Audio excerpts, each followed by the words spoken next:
ಹೇಳ್ಬೇಕು ನೀವು. ಓಕೆ, ಕರ್ನಾಟಕದ ಸಿಂಹ ಎಂದು ಈ ಕೆಳಗಿನ ಯಾರನ್ನು ಕರೆಯುವರು? ಗಂಗಾಧರರಾವ್ ದೇಶಪಾಂಡೆ ಅಂತ ಆನ್ಸರ್ ಕೊಡ್ತಾ ಇದ್ದಾರೆ. ಲಾಕ್ ಮಾಡೋಲ್ಲ? ಯೋಚನೆ ಮಾಡಿ ಒಂದ್ಸಲ.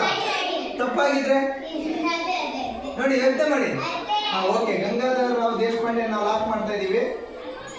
ಸರಿಯಾದ ಉತ್ತರವನ್ನ ಶ್ರೇಯಾ ಅವರ ತಂಡ, ರಾಣಿ ಚೆನ್ನಮ್ಮ ತಂಡ ನೀಡಿದೆ. ನಿಮಗೆ ನೆಕ್ಸ್ಟ್ ಪ್ರಶ್ನೆ ಇದೆ, ಟೈಮಿಂಗ್ಸ್ ಇದೆ, ನೋಡ್ಕೊಳ್ಳಿ.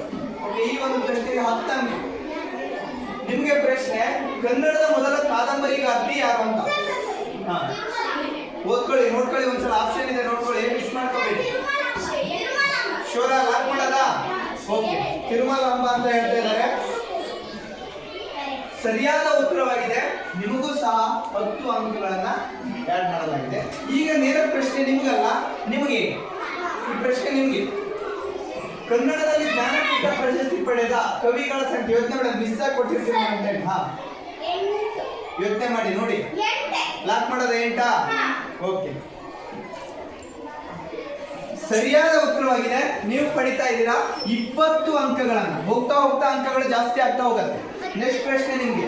ಮಿತ್ರವಿಂದ ಗೋವಿಂದ ಕನ್ನಡದ ಮೊದಲ ಡ್ಯಾಶ್ ಕಥೆಯಾಗಿದೆಯೋ, ಕಾದಂಬರಿಯಾಗಿದೆಯೋ, ನಾಟಕವಾಗಿದೆಯೋ ಅಥವಾ ಹಾಸ್ಯವಾಗಿದೆಯೋ?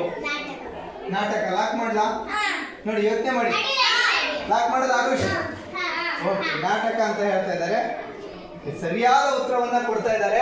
ಓಕೆ, ನಿಮಗೂ ಸಹ ಎಷ್ಟು? 20 ಅಂಕಗಳನ್ನ ಪಡ್ಕೊಳ್ತಾರೆ. ಓಕೆ, ನಿಮಗೀಗ ನೇರ ಪ್ರಶ್ನೆ. ಮಿಜೋರಾಂನ ರಾಜಧಾನಿ ಯಾವುದು ಅಂತ. ಇದಕ್ಕೆ ತಪ್ಪು ಹೇಳಿದ್ರೆ -10 ಅಂಕ ಕಟ್ ಆಗುತ್ತೆ. ಐಜ್ವಾಲ್. ನೋಡಿ, ಯೋಚನೆ ಮಾಡಿ. ಐಜ್ವಾಲ.